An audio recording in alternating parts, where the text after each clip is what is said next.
यही वजह है कि हम बगदाद के गौसे आजम को, अजमेर के ख्वाजा गरीब नवाज को, कछोछा के मखदूम सिमना को, कटरा के सैयद कासिम अली कलीमी को, मिल्की के सैयद असगर अली अलैहि रहमा को खुदा की बारगाह में वसीला बनाकर लाते हैं और खुदा की बारगाह में अर्ज करते हैं, मौला करीम जिस तरह नमाज पढ़नी आती थी हमने नमाज पढ़ ली, मौला हमने जिस तरह हमें ज़कात देना आता था हमने ज़कात दे दिया, हमें जिस तरह हज करना आता था हमने हज कर लिया, मौला हमें जिस तरीके से अमाल सालेह करना आता था हमने अमाल सालेह कर लिया, मौला करीम बगदाद के गौसे आजम के वसीले से हमारी नमाज को कबूल फरमा, ख्वाजा गरीब नवाज के वसीले से हमारे रोजों को कबूल फरमा, के छोचा के मखदूम सिमना के वसीले से हमारा हज को कबूल फरमा, कटरा के सैयद कासिम अली कलीम के वसीले से हमारे अच्छे अमाल को कबूल फरमा, और साहिब उस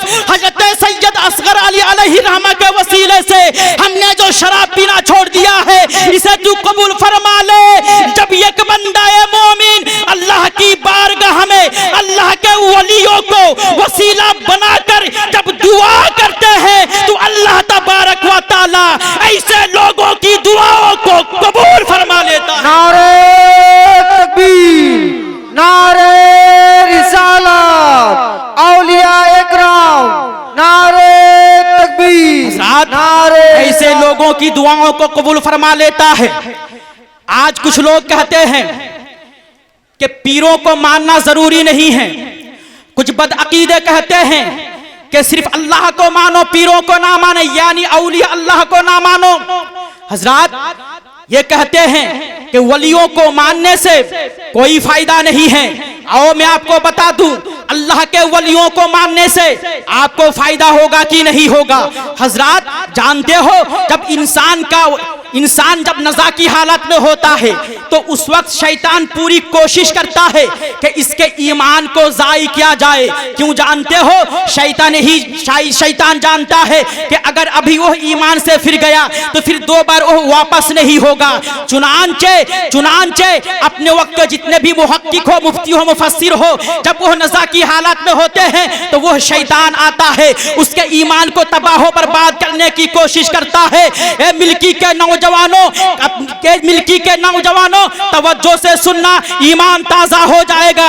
इसलिए कि तुम औलिया अल्लाह के मानने वाले हो और उनके उर्स में तुम यहाँ पे आए हो। तुमने नाम सुना होगा हजरत इमाम फखरुद्दीन राजी। हजरत इमाम फखरुद्दीन राजी ये अपने वक्त के बहुत बड़े आलिम दीन थे, बहुत बड़े मुफ्ती थे, मुहक्किक थे, मुहद्दिस थे, मुफस्सिर थे, कुतुबे कसीरा के वो मुसन्निफ थे, यानी बहुत सारी किताबों को हजरत लिख चुके हैं। और सबसे बड़ी बात यह है कि अपने वक्त के सबसे बड़े वह मुनाजिर आजम थे। चुनांचे जब हजरत इमाम फखरुद्दीन राजी रहमतुल्लाह ताला अलैहि के वफात का वक्त करीब आया तो शैतान उसके पास आ गया, शैतान उनके पास आ गया और कहने लगा, ऐ राजी तुमने तो मुनाजरे बहुत किए हैं, तुम तो अपने वक्त के बहुत बड़े आलिम हो, तुम मुहक्किक भी हो, मुहद्दिस भी हो, मुफस्सिर भी हो, तुमने तो दर्जनों भर की किताबें लिख चुके हो। बताओ मैं तुमसे एक सवाल करना चाहता हूँ, क्या तुम मेरे एक सवाल का जवाब दे देगा? हजरत इमाम फखरुद्दीन नज़ा की हालत में है, आप फरमाते हैं पूछो वो सवाल किया है, पूछो वो सवाल किया है। वो शैतान कहने लगा कि तुमने तो उम्र भर मुनाजरे किए और हर मुनाजरा को तूने जीत भी लिया, बताओ क्या तुमने खुदा को पहचाना है? हजरत इमाम फखरुद्दीन राजी फरमाते हैं हाँ बेशक खुदा एक है, मैंने खुदा को पहचाना है कि खुदा एक है। शैतान ने कहा कि आपने दावा किया है कि खुदा एक है, इस पर दलील किया है, इसलिए कि दावा के लिए दलील का होना जरूरी है, इसका सबूत किया है कि खुदा एक है। चुनांचे हजरत इमाम फखरुद्दीन राजी खुदा के एक होने पर दलील पेश करते हैं। उस मरदूद ने उस दलील को रद्द कर दिया। क्यों? इसलिए कि शैतान यह मुअल्लिमुल मलाकुत रह चुका था, वो फरिश्तों का टीचर रह चुका था, उसके पास भी बहुत ज्यादा इल्म था। उन्होंने हजरत इमाम फखरुद्दीन राजी की दलील को रद्द कर दिया। फिर खुदा के एक होने पर इमाम फखरुद्दीन राजी ने एक दूसरी दलील कायम की, उस दूसरी दलील को भी रद्द कर दिया। एक तीसरी दलील कायम की, उस तीसरी दलील को भी कायम कर दिया। इस तरीके से खुदा के एक होने पर हजरत इमाम फखरुद्दीन राजी ने एक दलील नहीं, 10 नहीं, 20 नहीं, 100 नहीं, बल्कि 360 दलीलें पेश कर दी। और उस शैतान ने इमाम फखरुद्दीन राजी के 360 दलीलों को रद्द कर दिया। अब हजरत इमाम फखरुद्दीन राजी मायूसी के आलम में है, गौर व फिक्र कर रहे हैं अब क्या किया जाए। मैंने खुदा के एक होने पर एक दलील नहीं, 2 दलील नहीं, बल्कि मैंने 360 दलीलें दी और इन्होंने 360 दलीलों को रद्द कर दिया। वो मायूसी की आलम में है, वो परेशान है, वो सोच रहे हैं अब क्या किया जाए। लेकिन कुर्बान जाओ मुसलमानों, हजरत इमाम फखरुद्दीन राजी के जो पीरो मुर्शिद है उनका नाम हजरत नजमुद्दीन कुबरा है। हजरत इमाम राजी के पीरो मुर्शिद पीरे कामिल हजरत नजमुद्दीन कुबरा एक कहीं दूर दराज मकाम पर वजू फरमा रहे थे। उन्होंने ये देखा कि मेरे मुरीद इमाम राजी मायूसी के आलम में है, वो गौर व फिक्र कर रहे हैं। शैतान उनसे सवाल कर रहा है, जवाब दे रहे हैं, लेकिन तमाम दलीलों को उसने रद्द कर दिया है। हजरत नजमुद्दीन कुबरा वही से मुलाहजा फरमा रहे थे और हजरत इमाम फखरुद्दीन राजी की हालतों का मुशाहदा फरमा रहे थे। चुनांचे वही से हजरत नजमुद्दीन कुबरा फरमाते हैं, ऐ मेरे मुरीद इमाम राजी, अरे तुम ये क्यों नहीं कह देते हो कि मैं खुदा को बगैर किसी दलील के एक मानता हूँ, मैं खुदा को बगैर किसी दलील के एक मानता हूँ। सुभान अल्लाह, सुभान अल्लाह। जब हजरत इमाम फखरुद्दीन ने सुना तो आपने फरमाया, मरदूद, मैं बगैर किसी दलील के खुदा को एक मानता हूँ।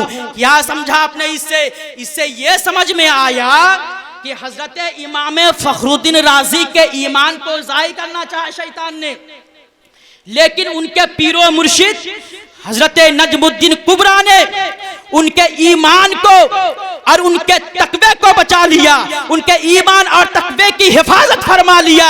तो मुसलमानों, मुरीद होने से फायदा यह है कि अगर तुम्हारा पीर कहीं दूर दराज मकाम पर रहे तो वहां से भी तुम्हारी मदद फरमाएगा। बोलो सुभान अल्लाह। हजरत मुक़र्रिर तशरीफ ला चुके हैं, एक आखिरी हदीस, उसके बाद फिर मैं अपनी गुफ्तगू को खत्म। इस हदीस से पाक से मैं मज़ारात औलिया पर आना, फातिहा देना, ये जायज है कि नाजायज है, शिर्क है कि बिदअत है, मैं इसे साबित करके फिर मैं अपनी जगह ले लूंगा। इसलिए कि आधा घंटा टाइम मिला है, लेकिन मुक़र्रिर भी तशरीफ ला चुके हैं। मुक़र्रिर आने का मतलब ये होता है कि अब 10 मिनट के अंदर गुफ्तगू को खत्म कर दे।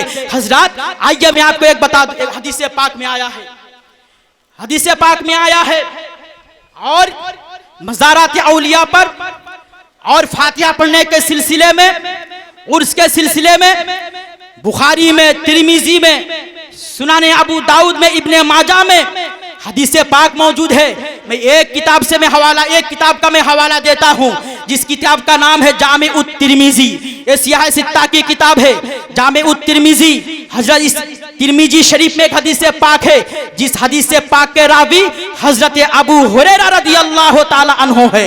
इस हदीस पाक के आखिरी रावी है, सहाबी रसूल है। सहाबी किसे कहते हैं? सहाबी उसे कहते हैं जिसने ईमान की हालत में नबी का दीदार किया हो और ईमान ही की हालत में इस रूए जमीन से रुखसात हुआ हो, उसे कहते हैं सहाबी। ईमान ही की हालत में खुद नबी का दीदार किया, ईमान ही की हालत में इस दुनिया से रुखसत फरमाया, उसे कहते हैं सहाबी। जानते हो, अबू जहल ने भी नबी को देखा है, अबू लहब ने भी नबी को देखा है, लेकिन अबू जहल नबी सहाबी नहीं हो पाया, अबू लहब सहाबी ना हो सका। क्यों जानते हो? इसलिए कि अबू जहल और अबू लहब ने जब नबी को देखा तो उसने कुफ्र की तारीकी में नबी को देखा, इसलिए वो सहाबी ना हो सका। और सिद्दीक़ अकबर ने, उमर फारूक ने, मौलाए कायनात ने और दिगर सहाबा ने ईमान की रोशनी में नबी का दीदार किया तो वो सहाबी रसूल बन गए। हजरत अबू हुरैरा इस हदीस से पाक के आखिरी रावी है। वो फरमाते हैं कि एक दिन, तवज्जो से सुनना, अगर कोई बदअकीदा कहे कि मज़ारों पे जाना नाजायज है, शिर्क है, बिदअत है, तो तुम्हें दलील याद रहे या ना रहे, लेकिन इतनी बात याद रख लेना कि हमने अपने उलमा से सुना है कि नहीं जायज है। हजरत किताब का नाम क्या बताया? जामे उत तिरमिजी। रावी कौन है? हजरत अबू हुरैरा। यह हदीस पाक है। फरमाते हैं कि एक दिन नबी ने सारे सहाबा को एक जगह इकट्ठा किया, जमा किया। जब सारे जहां एक जगह में तमाम सहाबा को इकट्ठा किया तो हजरत अबू हुरैरा ने नबी की बारगाह में अर्ज की या रसूल अल्लाह या हबीब अल्लाह, मेरे माँ बाप आप पर कुर्बान, कि लिमादा जमाअता, कि आपने सारे सहाबा को जमा क्यों फरमाया, इकट्ठा क्यों फरमाया। जब सहाबी रसूल ने नबी की बारगाह में अर्ज की तो सुनो क्या जवाब फरमाया नबी ने। आका फरमाते हैं, ओ मेरे सहाबा, क्या तुझे याद नहीं है कि 1 साल हो गया है मेरे चचा जान की शहादत को। क्या फरमाया, क्या तुम्हें याद नहीं है कि मेरे चचा जान जो शहीद हुए हैं वुहद में, उनका 1 साल हो गया है।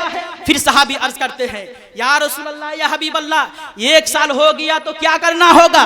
क्या सवाल किए, या रसूल अल्लाह, जब शहीद हो गए और शहीद होना 1 साल हो गया तो फिर हमें क्या करना है। नबी फरमाते हैं, इंतलिकू इलल मकान, अरे चलो कब्रिस्तान वुहद की तरफ चलो। जब नबी ने फरमाया तो सहाबाए किराम का एक जुलूस निकला, सहाबाए किराम का एक जुलूस निकला। किनके साथ, नबी के साथ सहाबाए किराम का एक जुलूस निकला। अब यहीं पे मैं अपनी बात को रोककर एक बात बता दूं, आज हम जो जुलूसे मोहम्मदी करते हैं, कुछ बदअकीदे कहते हैं कि जुलूसी मोहम्मदी करना ये शिर्क है, ये बिदअत है। याद रखना मुसलमानों, जुलूसे मोहम्मदी करना ये शिर्क व बिदअत नहीं है, नाजायज व हराम नहीं है, बल्कि जुलूसे मोहम्मदी निकालना ये सहाबाए किराम की सुन्नत मुबारक है। बोलो सुभान अल्लाह, बेशक सहाबा की किया है सुन्नत है। जब नबी ने फरमाया, ओ मेरे सहाबा चलो उहद पहाड़ की तरफ चलो, तो तमाम सहाबा जुलूस बनाकर निकले। ऐसा जुलूस कि ऐसा जुलूस चश्मे फलक ने भी नहीं देखा, जिनकी क़यादत मुस्तफा जाने रहमत फरमा रहे हैं। बोलो सुभान अल्लाह। मालूम यह हुआ, अगर कोई जुलूसे मोहम्मदी की क़यादत करता है, जुलूसे मोहम्मदी की सरपरस्ती करता है, तो क़यादत करना और सरपरस्ती करना ये नबी मुस्तफा की सुन्नत है। बोलो सुभान अल्लाह। अरे ये कहां से साबित है, हदीस पाक से। अरे किस किताब की हदीस है, जामे उत-तिरमिज़ी की। जामे उत-तिरमिज़ी को अहले हदीस भी मानता है, देवबंदी भी मानता है, अहले कुरान भी मानता है, इस किताब को हर कोई मानता है। उसमें है, आगे बढ़ते हैं, जब सहाबाए किराम का जुलूस निकला, नबी आगे आगे है, नबी आगे आगे है, सहाबाए किराम पीछे पीछे है। जो ही नबी चलते चलते उहद पहाड़ पर जो ही कदम रखा तो आपने सलाम किया, अस्सलामु अलैकुम या अहलल कुबूर। बोलो सुभान अल्लाह। किसने सलाम किया, आका करीम ने सलाम किया, अस्सलामु अलैकुम या अहलल कुबूर, कि तुम पर सलामती हो ऐ कब्र वालों, तुम पर सलामती हो ऐ कब्र वालों। यहाँ पे एक बात और ध्यान में रखो, इसका तर्जमा ये ना करना कि तुम पर सलामती हो ऐ मुर्दों। अल्लाह के प्यारे हबीब ने अस्सलामु अलैकुम अय्युहल मय्यतून नहीं फरमाया कि तुम पर सलामती हो ऐ मुर्दों। नबी क्या कहा, फरमा रहे हैं, अस्सलामु अलैकुम या अहलल कुबूर, कि तुम पर सलामती हो ऐ कब्र वालों। यानी जो कब्र में लेटे हुए हैं उन्हें नबी सलाम कर रहे हैं। सुभान अल्लाह, सुभान अल्लाह। सलाम करने वाला कौन है, नबी रहमत है। किनको सलाम कर रहे हैं, अपने गुलाम को सलाम कर रहे हैं। बताओ, सलाम जिंदों को किया जाता है या मुर्दों को किया जाता है।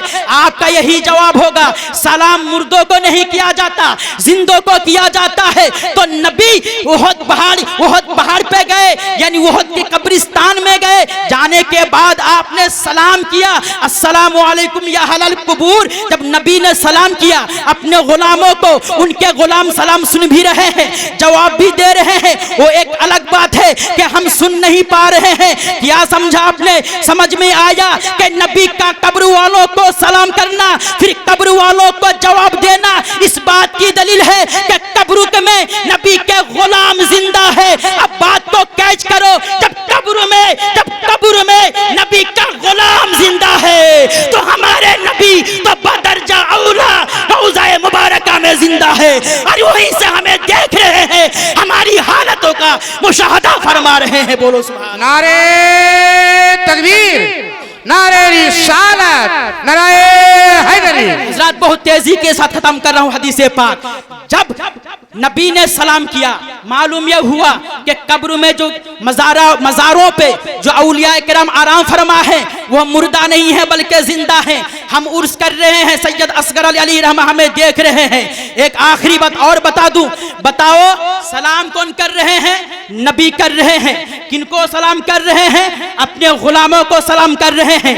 हदीस पाक में भी है कि जब कोई कब्र में जाकर सलाम करते हैं तो वह मुर्दे सुनते भी हैं और जवाब भी देते हैं। अब बताओ मुसलमानों, जब कब्र में बातों को कैच करना, बात समझ में आए तो सुभान अल्लाह कह देना। जब कब्र में एक नबी का गुलाम सुन सकता है और जवाब दे सकता है, तो हम जिस नबी की उम्मती है वो नबी पर जब हम दुरूद और सलाम पढ़ते हैं तो वो नबी भी अपने मदीना मुनव्वरा में आराम फरमा कर हमारे सलाम को सुन रहे हैं और वही से जवाब भी दे रहे हैं। बोलो सुभान अल्लाह।